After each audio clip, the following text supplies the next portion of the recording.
Hey kids, welcome back to my channel. If you're new here, welcome to my channel. I am Amanda. Today we are going to be continuing our How to Write Like an Actor series, and we are talking about how to make your characters relatable.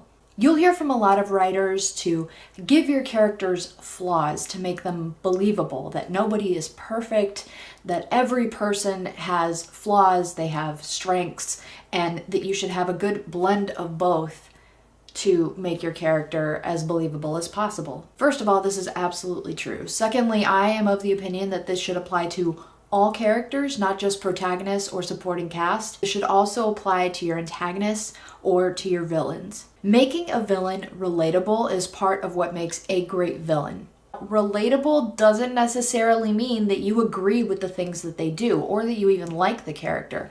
It just means that you understand them at some level. Example, so Voldemort. I think everybody can agree that Voldemort is a dick. Unless you haven't read Harry Potter, then maybe you don't know this, but I'll tell you right now, Voldemort's a dick. But when we learn about Voldemort's background, we start to gain a little bit of understanding and we can see where his personality came from. The circumstances that he had been through as a child helped shape who he became as an adult. So we can see where his evil comes from, and we can understand why he would be driven in that direction. So even though we don't like Voldemort, we relate to him in the sense that we understand where his foundation came from. How do you apply this to all your characters? I mean, really, you just have to think of the people that you know. Take a look at yourself, take a really good look at your tight circle of friends, preferably people that you've known for many years or for a while, people that you know very well, because you tend to know these people's faults as well as their strengths. So when you're thinking of faults, don't think of, cliched, outweighed things. Think of real person things, because those are going to be the ones that make your characters realistic and relatable to your readers. Try to avoid creating polar opposites with regard to your flaws and the character's situation. So for example, if you're writing about a ghost hunter and you want to make him afraid of the dark, while that might be ironic and interesting to include in your story, it's going to pigeonhole you at some point. And really, that's not really that relatable. If someone's afraid of the dark, it's very unlikely that they would seek out a profession as a ghost hunter. Try to think deeper than surface level. Don't go for he's afraid of the dark. Try to think on a deeper level. Another example, I recently rewatched for the first time in years the Santa Claus with my son. One thing I noticed that I didn't notice when I was a kid, because I was a kid, but as an adult rewatching the movie, I noticed that one of Scott Calvin's faults was that he was afraid of commitment, but he was a workaholic. So you see how the juxtaposition where you have to commit to your work to be able to be good at your job, and he was. But when it came to emotions, his son, anything to do with emotions, he was terrified of commitment. Then he puts on the Santa suit, he becomes Santa Claus, and now he has to commit to bring joy to all the children of the world. And he, the commitment phobe, decides to work through his own issues in order to fulfill his destiny as Santa Claus. As far as physical faults go, because your characters should have some, again, you want to think of real person faults. I always take a look at myself first. It just so happens that I have 2 toenails on one toe. It's not something that you would immediately notice unless I pointed it out. At least I don't think it is. But it is a physical flaw. It's not, my toe is not entirely perfect. You want to think of things that real people have. And it doesn't even have to be as extreme as having an extra toenail on one toe. It can be something really small, like maybe a chicken pox scar on their nose or on their forehead. I don't think I've ever met anyone who doesn't have at least one chicken pox scar. Maybe not necessarily on their face, but if they've had the chicken pox, especially if they had it as a child, they more than likely have at least one scar from that.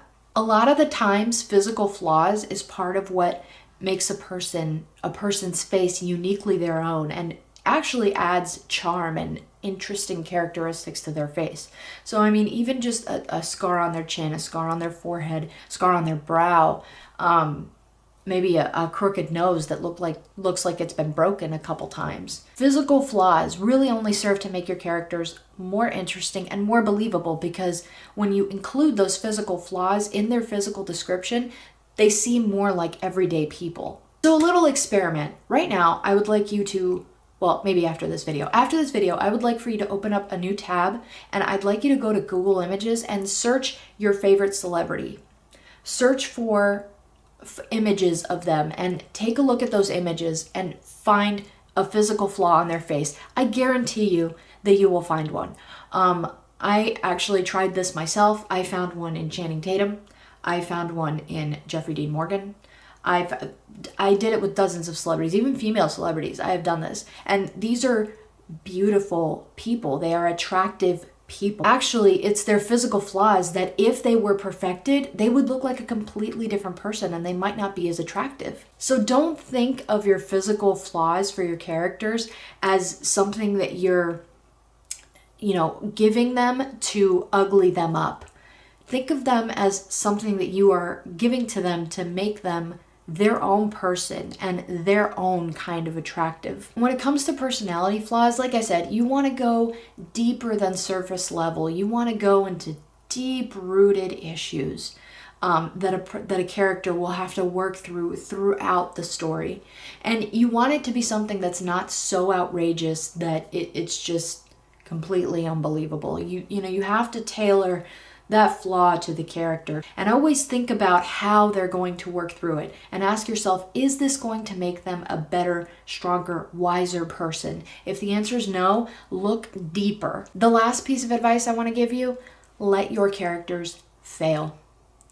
Think about how many times you have quote unquote failed in your life. I'm not talking about the grand scheme of things. I'm talking about moments in time where you have felt that you have failed, either someone else or yourself. That doesn't necessarily mean that you did fail, but everyone makes mistakes. Everyone fails at some point in their life. Everyone does. So let your characters fail. If your character is a musician, don't make every single one of his singles a giant success, because while that does happen, the fact is that situation is in the minority. The majority of people have at least one flop.